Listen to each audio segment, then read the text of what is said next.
Dear brother and sister in Islam, Assalamu alaikum wa rahmatullahi wa barakatuh. وعليكم السلام ورحمة الله وبركاته. كل عام وأنتم بخير وإن شاء الله عيد سعيد. We was disconnected during the Ramadan and the Eid, our halaqah. We back. This is the first halaqah after the Eid, inshallah. So welcome here in the Peace Academy, and everybody came here. We thanks to come, and we thanks our guest. It's coming from Los Angeles, far away, Sheikh Abdul Karim Hassan, our scholar, brother Abdul Umaira. Jazakallah khair. He coming from Lancaster, right? Inshallah. So may Allah subhanahu wa ta'ala reward him both, inshallah. And tonight, inshallah, we're gonna enjoy for 45 minutes with, mashallah, our scholar, both scholar, mashallah. And we, inshallah, got benefit, and we making dua for all the nation of the Islam, inshallah. We start with the doctor, inshallah. Assalamu alaikum. I don't have a difficult job because I am supposed to be introducing my brother and my Imam Abdul Karim Hassan. I have known brother Abdul Karim Hassan, Imam Abdul Karim Hassan, since 1993. And I promise you that he is one of the finest and the kindest and the most gentle human being I have ever met in my life. He is the resident Imam of Bilal Islamic Center. He had traveled the world with Imam Warithuddin Muhammad, and he had gone with him to meet maybe every single Islamic head of state. It's very difficult to count. And he leads a revolution. He led a revolution with the Imam Warithuddin Muhammad. May he rest in peace in heaven. May Allah be pleased with him. And he has a hand in every single mosque probably built by the Imam. And he travels. He's a spokesman. He's a spokesperson for the Muslim American Society. And he's well respected. And he has a difficult job because the job he does is very few of us who can afford or who can do it. Because he does da'wah. And he's exactly where in the middle of downtown LA, he has been the leader and the Imam since 1971, the Bilal Islamic Center. And I have always admired, I have always looked up to. And he's scholarly, and he's a wonderful father, grandfather, and a husband. And may Allah bless him, bless his family for him, and bless him for our community as well. I give you, brother Imam Abdul Karim Hassan. Assalamu alaikum. You want me to put it on there? Yeah. It'll be easier. Assalamu alaikum. Bismillahir Rahmanir Rahim. Alhamdulillahi Rabbil Alameen. Ashhadu an la ilaha illallah wa ashhadu anna Muhammad abduhu wa rasuluh. Salatu wa salamu ala Rasulillahi Kareem sallallahu alayhi wa sallam wa ala alihi wa sahbihi ajma'in amma ba'd. Dear brothers, it's a great honor to be with you this evening at the Peace Academy, and along with my good friend and brother here, Sheikh Abdul Wahab. And I hope that we can, through our conversation, and share some of the experiences that we have had in America, struggling and striving, first to find the path of Al-Islam, and then to live according to the rules and regulations that are required to be a good behaving Muslim, practicing and experiencing the real enjoyment of Al-Islam. You know, our sojourn to the path of Al-Islam has not been an easy one, and it has not been a joyful one, but it has been an exciting one, an exciting one. I can imagine, or maybe you can imagine, being one of the first of your group to be introduced to Al-Islam, coming from an environment that is completely different in its outlook, in its practice, and in its thinking,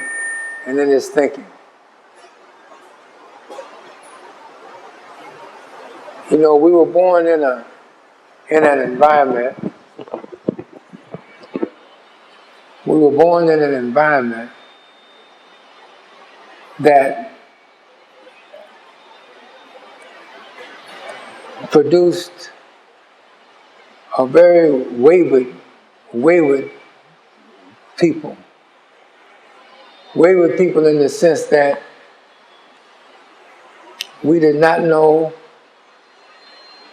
right from wrong in terms of religious right and religious wrong,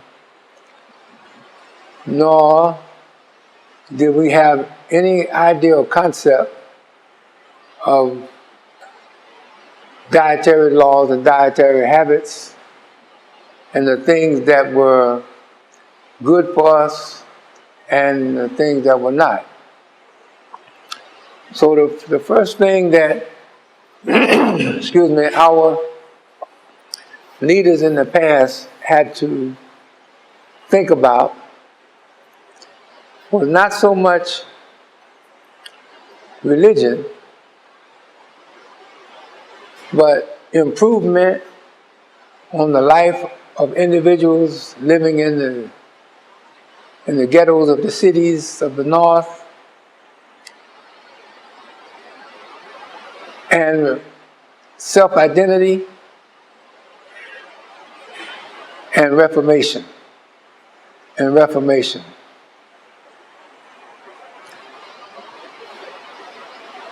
These are the phases that we had to go through even before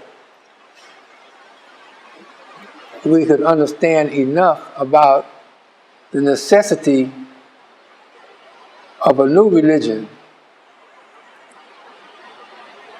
to be able to accept that religion and live accordingly. We had to experience the Reformation first. You know,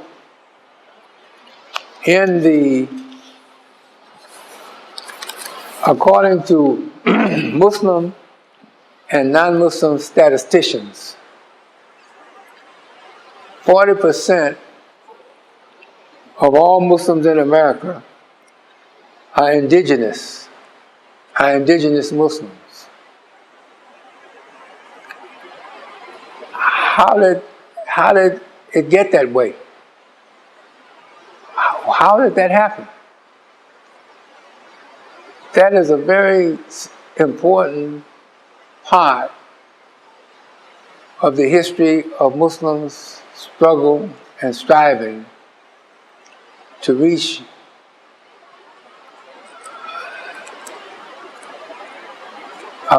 a level of religious purity that will allow us to look at ourselves in the mirror and desire a change. There are many Muslims who refer to themselves as purists.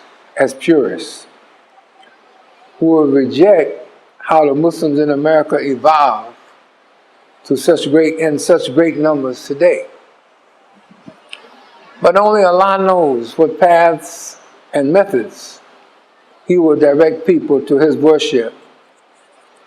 And there are many paths that Allah uses to take people depending upon their particular situation. There's a noted sociologist that is very familiar with Muslim involvement in America. His name was Dr. C. Eric Lincoln. Dr. C. Eric Lincoln, when he first interviewed members of this growing community, he referred to us as a proto-Islamic group. Proto-Islamic group. And he referred to us by that because we were practicing the habits of Muslims, but our thinking was not in accord with our practice. I guess that needs some explanation. You know, there's a traditional hadith that is referred to or called oftentimes by many people. They have different names for it, but some calls it the hadith of Jibreel, which states in the final passages of this particular hadith, the Prophet sallallahu alaihi wasallam was asked by his companions, who was that man? Jibreel had just left. But they wanted to know who that man was who asked the Prophet, prayers and peace be upon him, all of these questions. And then after the Prophet answered these questions, Jibreel said, "You're right." So, they had no experience like this before. They had nothing to compare that with. Well, this is the Prophet of Allah. This is the Messenger of God. What do you mean, stranger, that he's right in his answers? They didn't know that that was Angel Jibreel, Allah's messenger to the Prophet. They didn't know that. But after Angel Jibreel left and had been gone for some time, some of the companions left and went searching for the man, and they couldn't find him. Then the Prophet sallallahu alaihi wasallam said to them, that was Jibreel. He came to teach you your religion. Well, there were three favorite parts of that question and answer session that really grabs your attention. All of it grabs your attention, but these three favorite parts, and one of them in particular, has a bearing on how our former teachers began teaching the African Americans the rudiments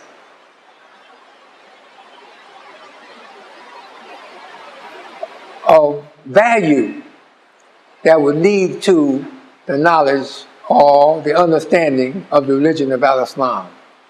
And that was when Jibreel asked the Prophet the question, said, "Can you tell me something about Islam?" The Prophet is reported to have said, prayers and peace be upon him, that Islam is to believe that there is no God but Allah, and that Muhammad is his prophet, his messenger, his last prophet. Prayers and peace be upon our prophet. Then the Prophet, prayers and peace be upon him, continued that it means to perform salat. To perform salat. It means to give in charity. It means to fast, especially in the month of Ramadan. And it means to make a pilgrimage to Hajj, to the Kaaba, in the sacred city of Mecca, Saudi Arabia, at least once in a lifetime. That was his explanation of Islam. Now, if we looked at that explanation of Islam, and before that time, we were calling everything Islam. But we began to learn the difference between Islam, the difference between Iman, and the difference between Ihsan in that same hadith. And all of it together represents the religion, the deen, the religion. Our former teachers began to teach improvement in our lives. This is what was necessary at the beginning. Here's what was happening.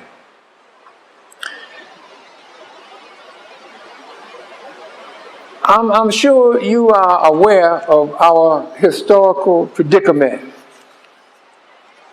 Our historical predicament. We had a long history of problems after being taken out of our original home on the continent of Africa and brought to America. So as you undoubtedly know, history records reveal that in the 17th, 18th, and 19th century, hundreds of thousands of Africans were brought to the Western Hemisphere by British, Spanish, Portuguese, and other European merchants of death to work the fields in the Caribbean. It's tobacco fields, cotton fields, sugar cane, so forth. One European writer said in his book, They Came in Chains, that many of these captives could speak, read, and write Quranic scripture.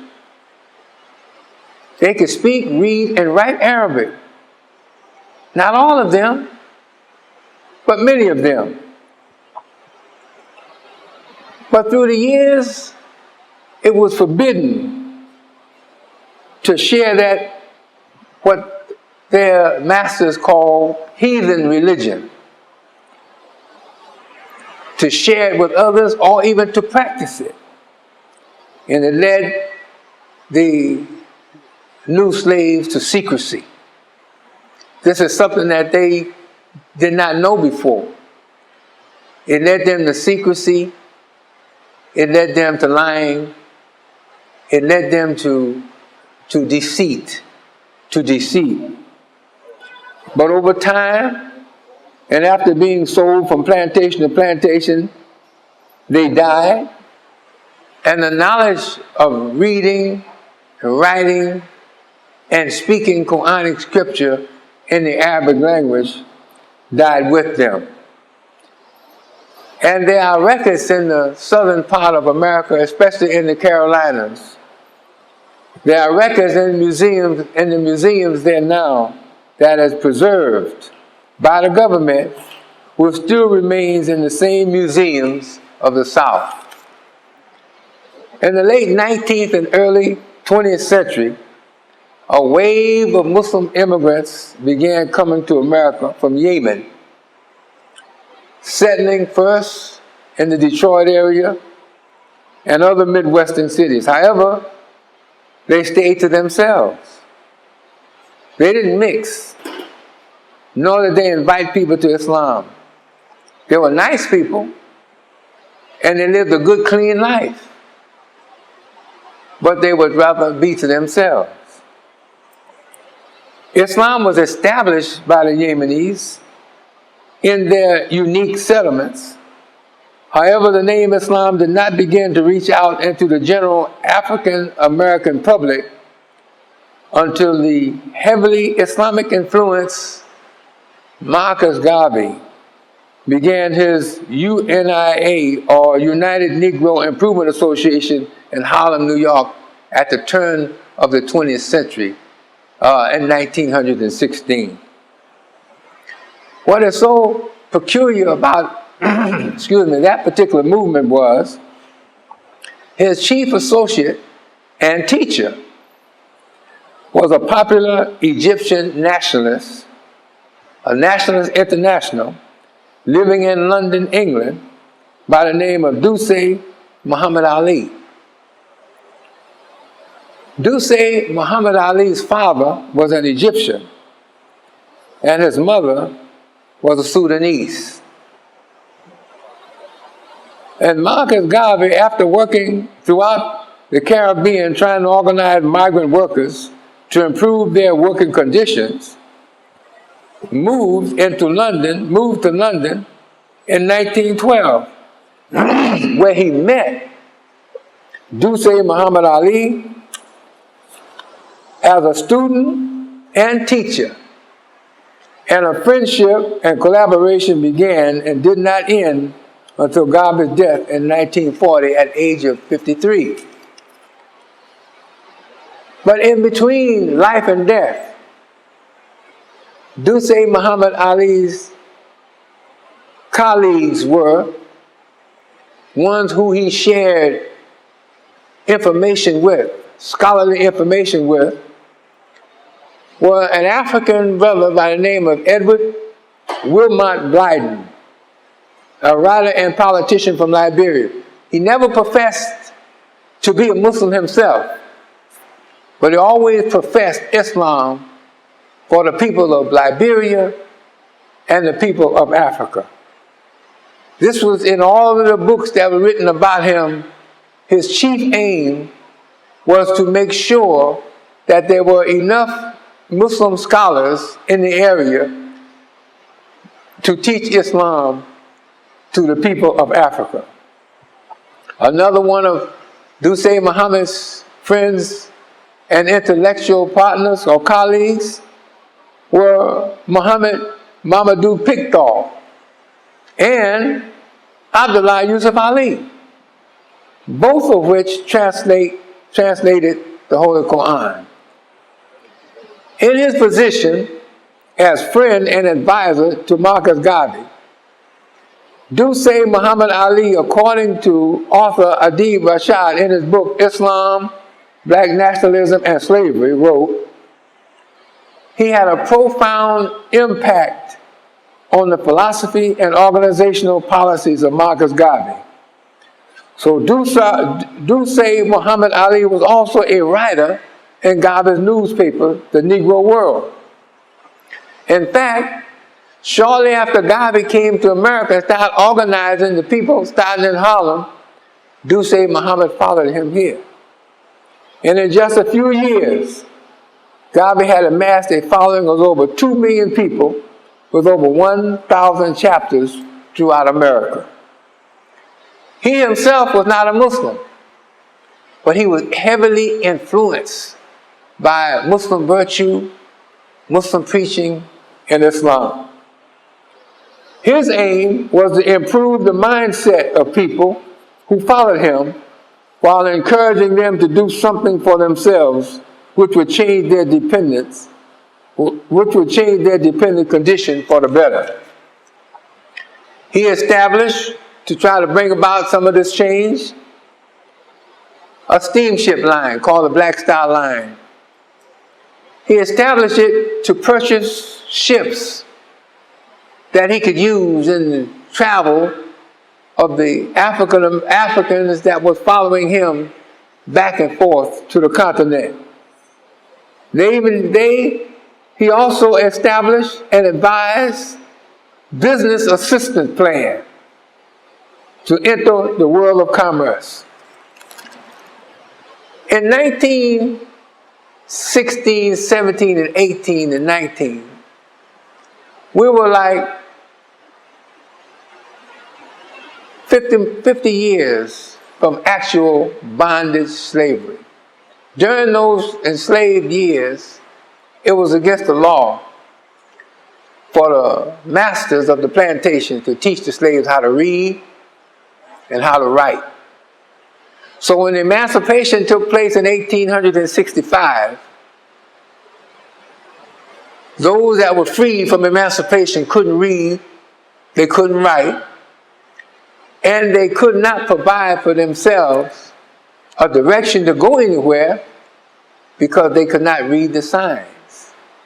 They were not equipped to do anything except to pick cotton, pick tobacco, work in the sugarcane fields, or go back to the plantation and seek their former jobs just for food and just for shelter.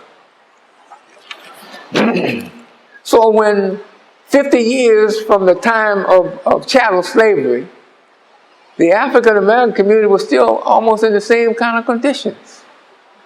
Even though they were allowed by law to go to school, but throughout the South, the law was different. The South is where I was raised. It was different. The rule there was separate but equal.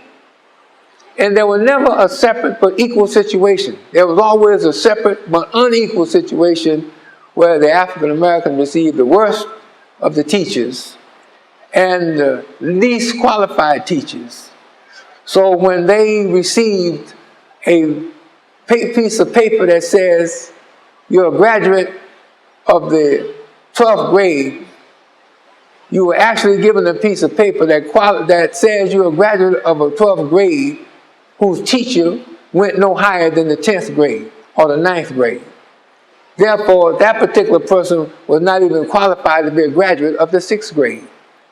So all of the basic things that a person grew up knowing and learning from their parents and from the general community in which they live, such as business and how to be advised in business and how to set up business, how to operate businesses, was lost to these people. So reformation had to take place first before you can introduce him to anything else. To show the influence of Islam upon Marcus Garvey, his motto was one God, one aim, and one destiny. He even had a hymn or song written for the president of Nigeria.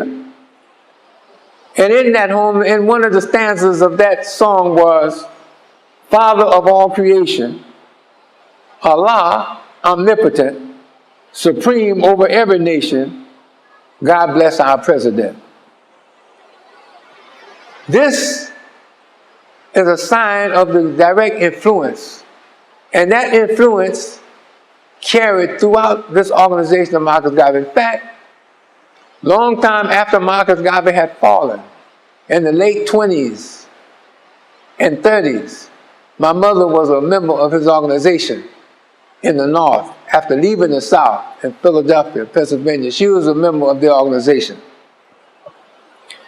Then came his fall, eternal envy, internal jealousy, and the politicians. People were sending money through the mail to help his effort. The government said that he did not have the correct paperwork to receive money through the mail. So he was arrested, charged, and sent off to an institution. He was sentenced, and he was fined, and he spent nearly 3 years in prison. The sentence was commuted, and he was deported back to Jamaica. His organization eventually died, and he himself died in 1940. On his heels, on the very heels of the end of Marcus Garvey, came another African-American leader whose hope was to instill Islam into people. Through this, we're talking about evolution now. We talk about the evolution from nothing, from nowhere, to something and somewhere. On his heels came another man by the name of Drew Ali, whose followers gave him the title of Noble. Noble Drew Ali wanted to further the cause of improving and reforming the African American people. He saw Islam as the key. He saw Islam as the key. Now here, he was also a student of Marcus Garvey. But what he saw in Marcus Garvey movement was that Islam was the key to the salvation of the African American people. So to learn more about Islam, he traveled throughout the Muslim world.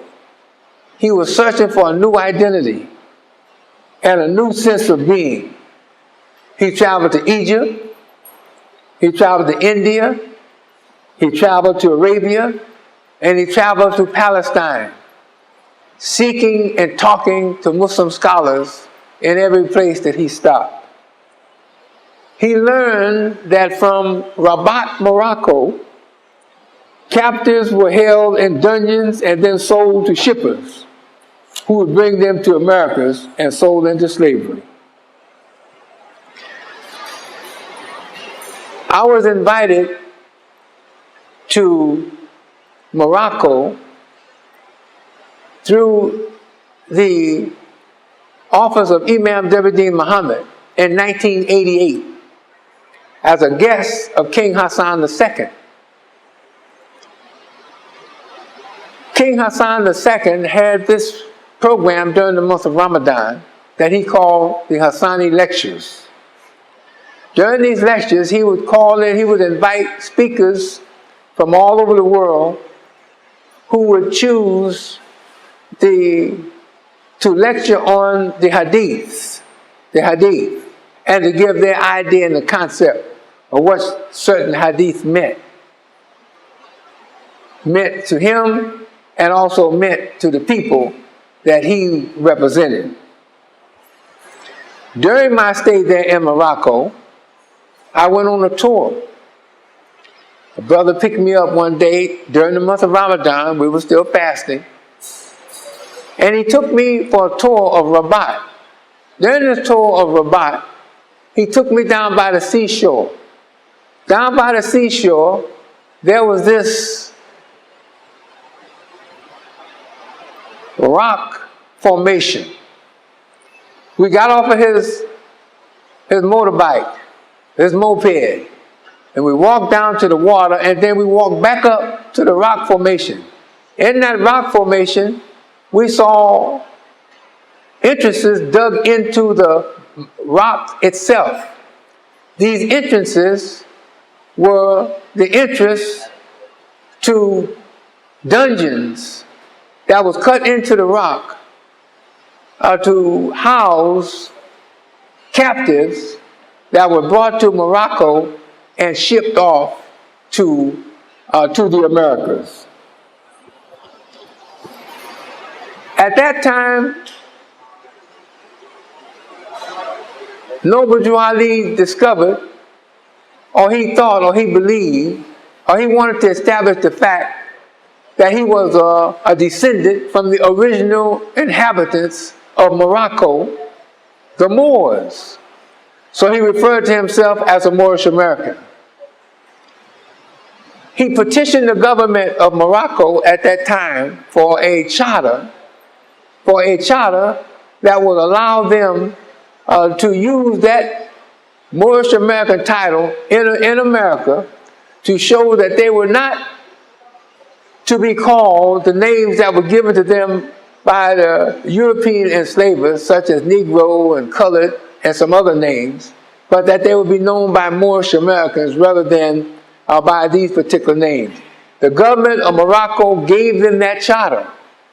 He brought the charter back to America and established himself as a leader of the people that he now gave this identity of Moorish American to. and began to set up temples all over the country, teaching his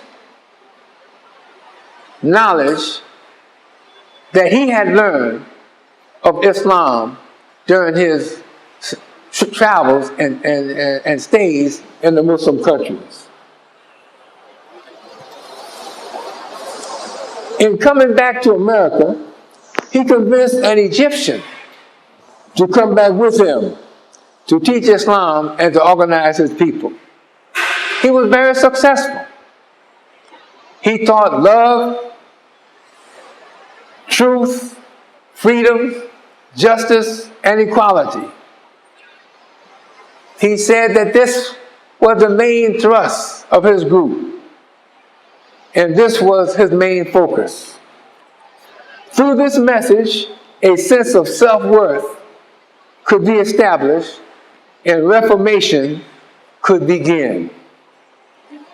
From the back cover of one of the books that he wrote, Noble Drew Ali said that the Moorish temples of America's power and authority is from the great Quran, the great Quran of Muhammad, prayers and peace be upon him, to propagate the faith and extend the learning and truth of the great prophet of Allah in America, to appoint and concentrate missionaries of the prophet to establish the faith of Muhammad in America.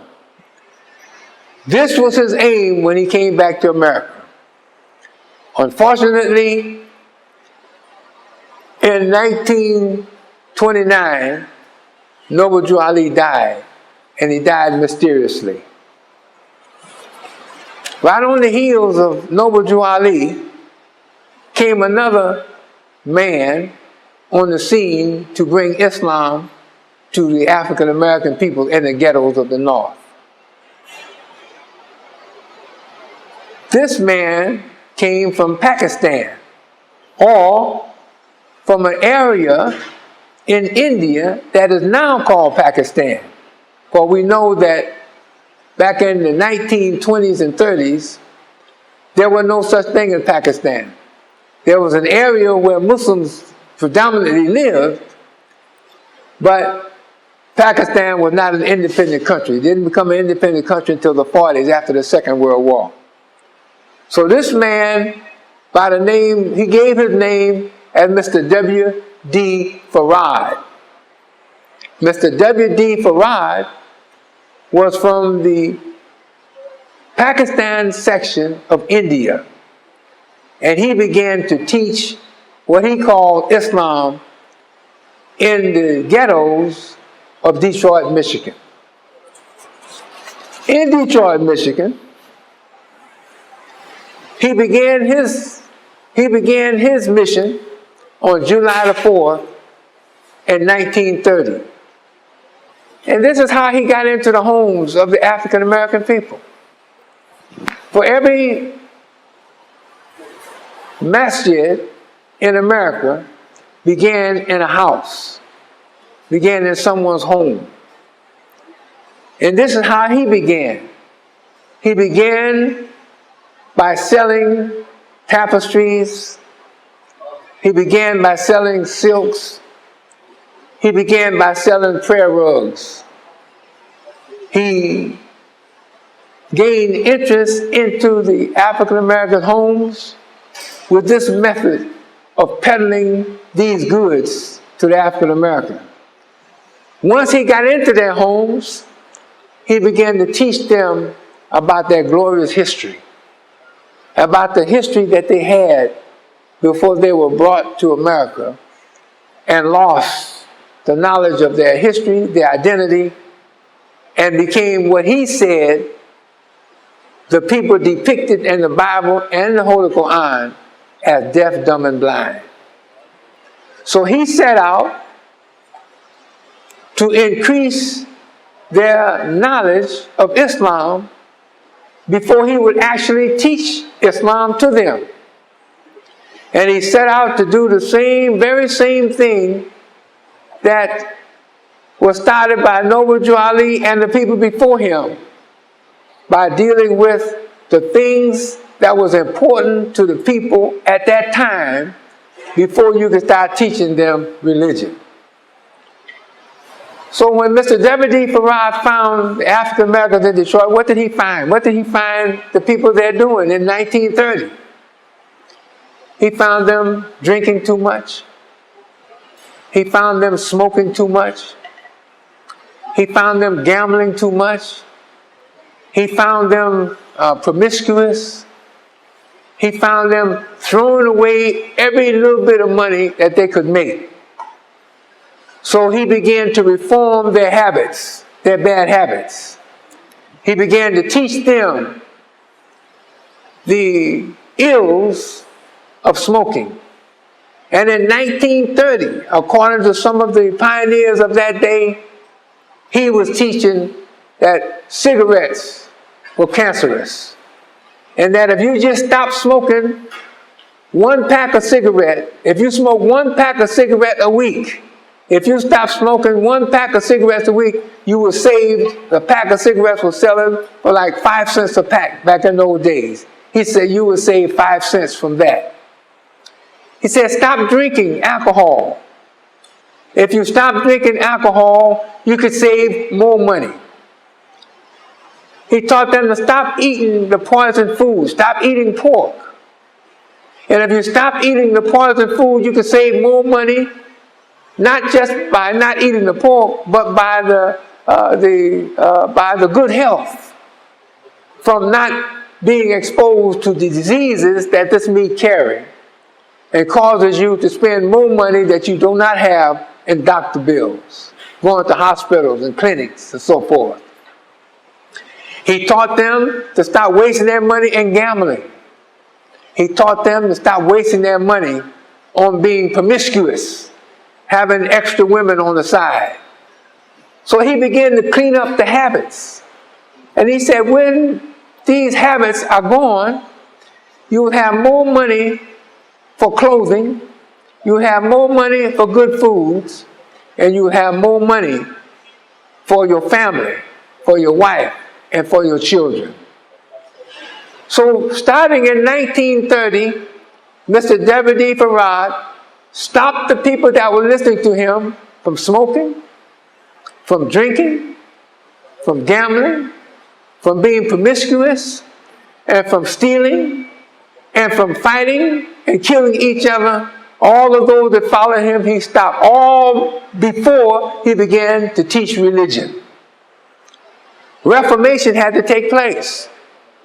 And the best way to reform people, according to him, was to stop them from killing themselves with the vices of the society, and then use that money formerly spent on the vices of the society to better take care of your family, to better look after your family. The authorities locked him up in Detroit. In fact, they ran him out of Detroit. Now here's a man from India. His passport was from India. But he was trying to teach the African American how to reform. They locked him up. And eventually he had to leave Detroit. And with his top student, Elijah Muhammad, who had heard the message from his wife, who had been to a teaching, and came out in 1931. His wife heard the message in 1930. Her husband didn't come until 1931, but when he heard the message, he accepted the message. When he accepted the message, he became a top student of Mr. W.D. Farad. So he took his family, Mr. W.D. Farad, and they moved from Detroit to Chicago, where they established Temple No. 2. They left Chicago on an excursion and went to Milwaukee, where they established Temple No. 3. Then Farad had to leave. He had to leave and he went to Mexico. He went to Mexico and they established a temple down there in Mexico, or a masjid down there in Mexico. He wrote back to America, but the Elijah Muhammad never saw him again to know him. So here he was left with just some lessons that Mr. W.D. Farad Muhammad left, who founded this community, who founded this African American community. He was left with these lessons and no other help except the people that had been converted under him, who eventually turned against Elijah Muhammad and made it necessary for him to leave not only Detroit, but he had to end up leaving Chicago. When he left Chicago, he went to Washington, D.C. Farad was gone by that time. Mr. W.D. Farad was gone by that time. But Mr. W.D. Farad did establish one thing, or many things before he left.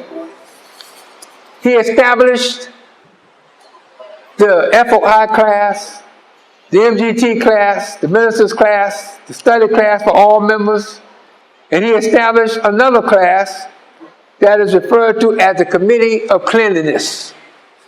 People just coming in from the South had to learn how to keep their homes clean, how to learn how to keep themselves clean. And he left this instruction. You know, in 1930, there was only one Quran that was translated by Muslims. And that was translated by Muhammad Ali. And it was what we call today an Ahmadiyya Quran. Later, in the 30s, Yusuf Ali translated another Quran. But prior to the time that the Quran was translated by Muhammad Ali, who started its translation in 1919, there were no English translation of the Quran. No other Muslim group ventured to translate the Quran into English so people who did not speak Arabic could try to get the message of the Quran in the language that they could read and that they could understand. The first ones that started translating literature for Muslims to read and understand in English land was the Pakistan people from India who lived in the Pakistani area of India. So before Mr. Farad left, he left this. He left a list of books that he suggested that the followers of his new student, Elijah Muhammad, should read. The Quran was number one on the list. Then the Bible, should read that. Because the Quran mentions the Bible, and it mentions the clarification of much, it mentions the clarification that was made in the Quran of much of the Bible, which was distorted. So we had to go back in order to take and use this method to share this information with non-Muslim people. We had to know the Bible and we had to know the Quran. Then it was suggested that we study the Manual of Hadith. Then the Life of Muhammad by Sir William Muir, edited by T.H. Weir, and the Life of Muhammad by Washington Irving.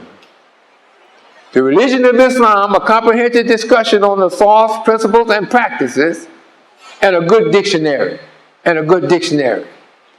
So he left us with the tools, but he had to leave America. When he left, when Mr. W.D. Farad left, he left us with this lesson that was some sort of catechism. Some sort of catechism. In this lesson, he said, he asked the question and answered. He said, what is your own self? He said, your own self is a righteous Muslim. He referred to us as Muslims, even though all he was teaching us was the direction that our life should take when we began to apply the message of Islam, which we did not know at that particular time. We knew the rules and the regulations, but we didn't know the spiritual significance of Islam at that time. Then he went on to say, did I hear you say that some of the 17 million do not know that they're Muslim? Yes, I hardly believe that. So he was the first one that recognized us as Muslims. Well, where did he get that from?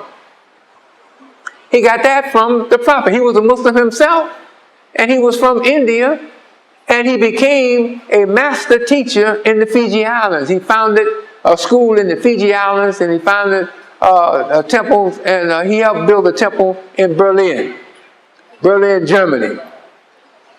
So this particular man left us with the tools to grow and evolve, but he did not teach us to teach the religion.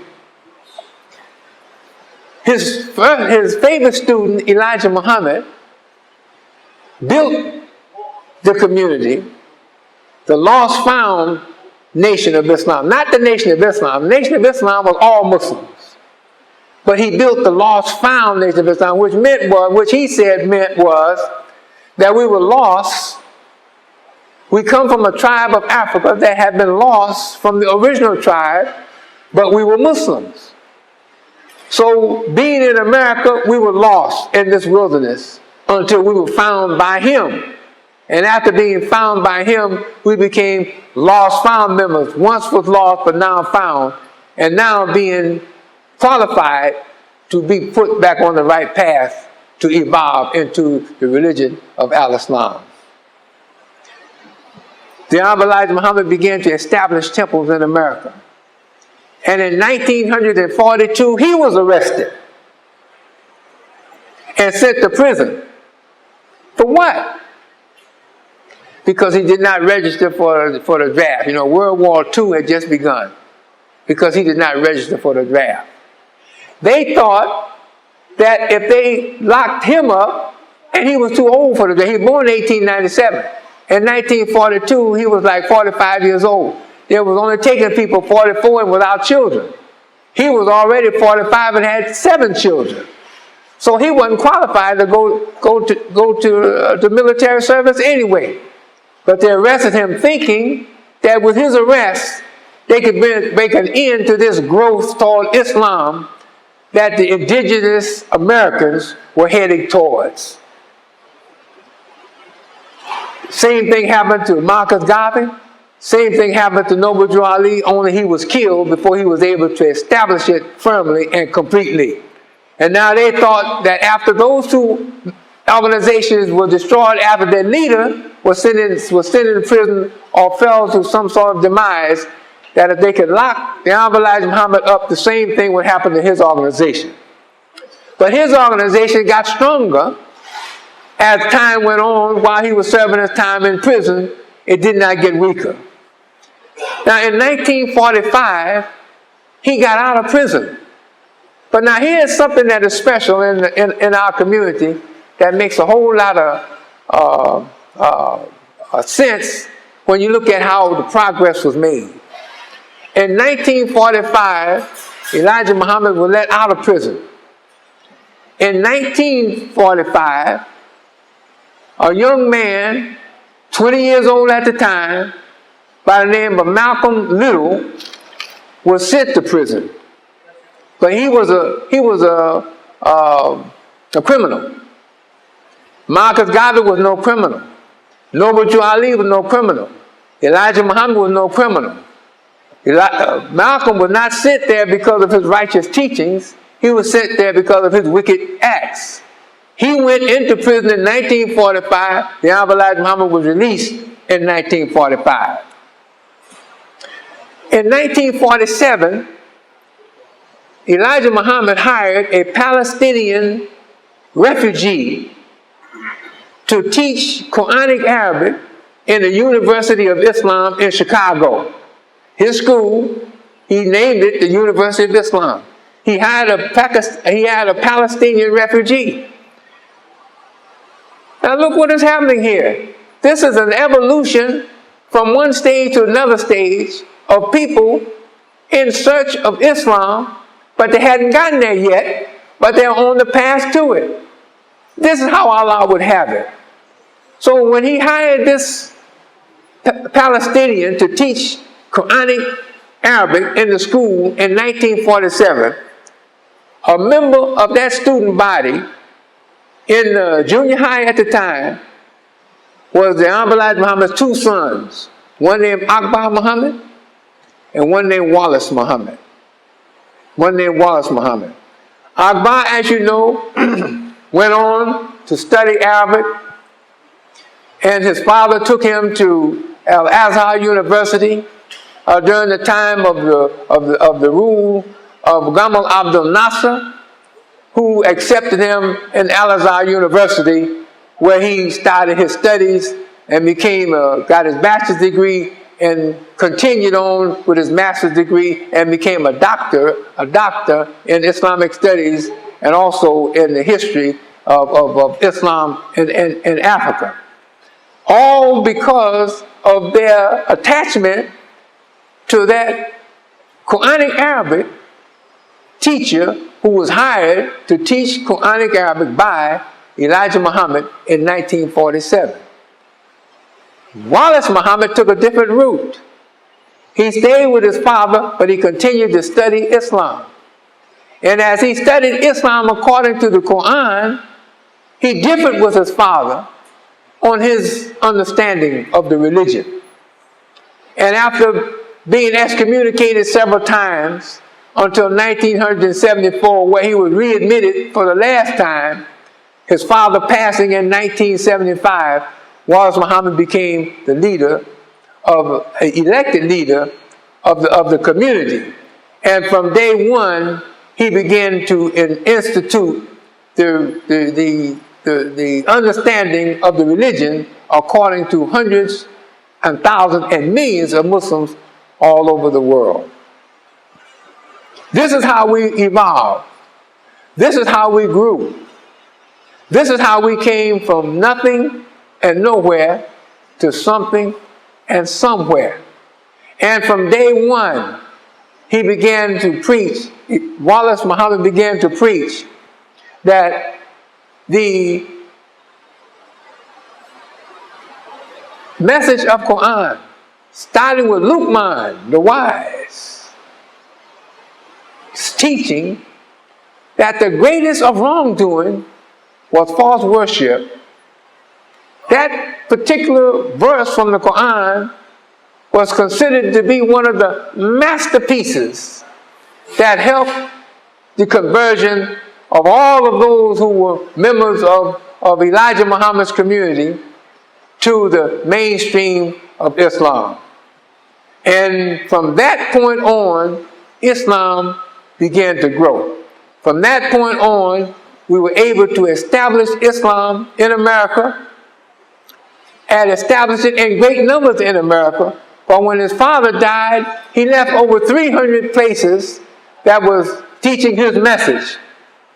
But when his son took over, those 300 places increased to 400 places, and they became masajids or masjid or mosque.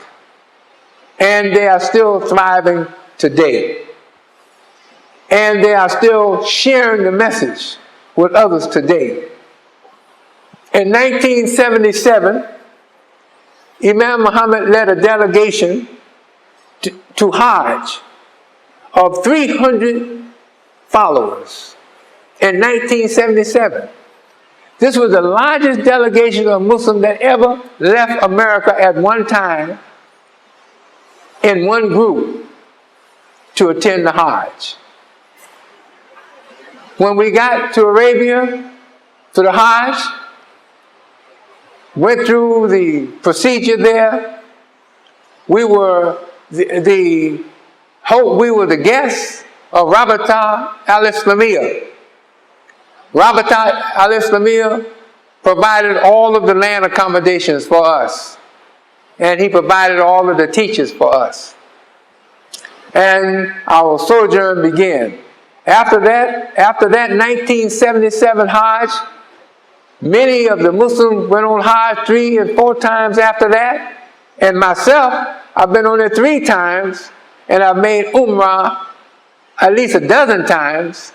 And I've also spent the last 10 days of Ramadan in Mecca at the Kaaba with Imam Abdul Muhammad and his grandson.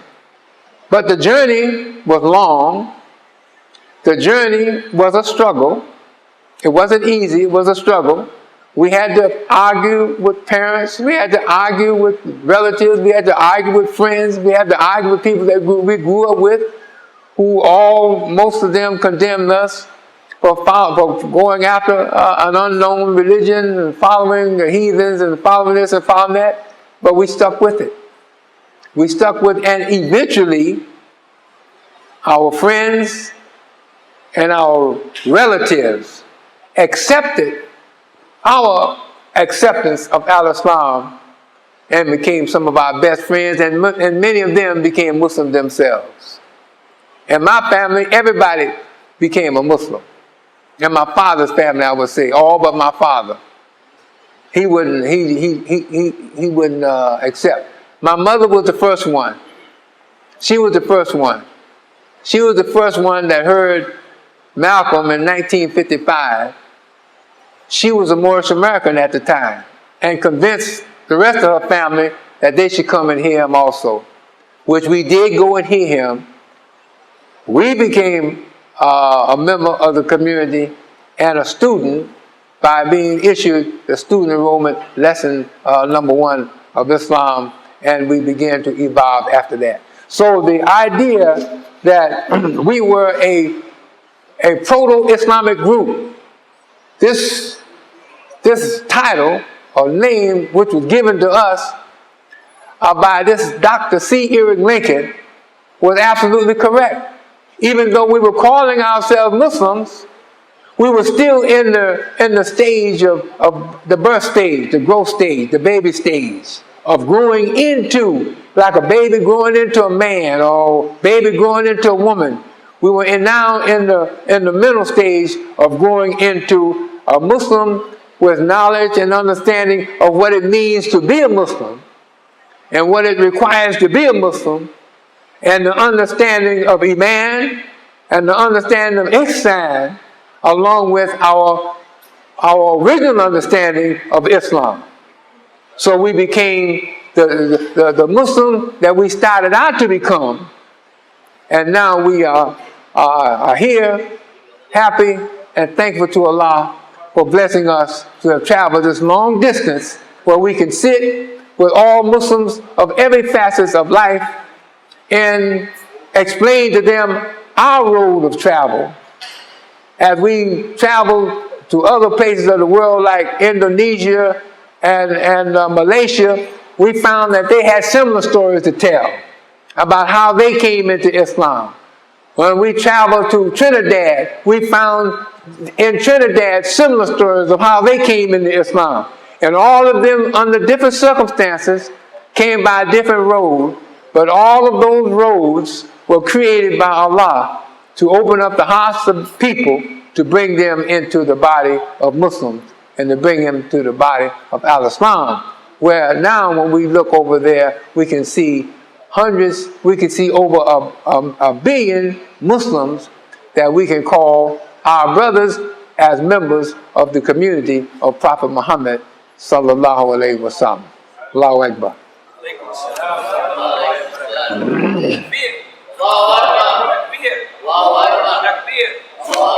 Now that's the short version. We have a much longer version. And that longer version will take. Thank you, brothers. And we thank Imam Hassan for this wonderful presentation. And I told my brother Abu Abdullah that this young man here is a walking history. And he's really, I once went with him to UC Santa Barbara, and I gave a lecture about Islam behind the walls, and he gave a lecture about Islam in America. And the students, after he finished, they were punishing themselves for not recording what he had to say, and I guess they forgot to bring a recorder. Now, with the help of this institution, inshallah, they can read about it at YouTube, and I hope and I pray that they will see it. I really thank you, Brother Imam, from the bottom of my heart. I know now he's busy, he's going to eat, but I would like to see if you can give us some questions. And Allahu Akbar, Allahu Akbar. لا إله إلا الله. الله أكبر الله أكبر ولله الحمد. الله أكبر كبيرا والحمد لله كثيرا وسبحان الله بكرة وأصيلا. الله أكبر الله أكبر لا إله إلا الله. الله أكبر الله أكبر ولله الحمد. الله أكبر كبيرا والحمد لله كثيرا وسبحان الله بكرة وأصيلا.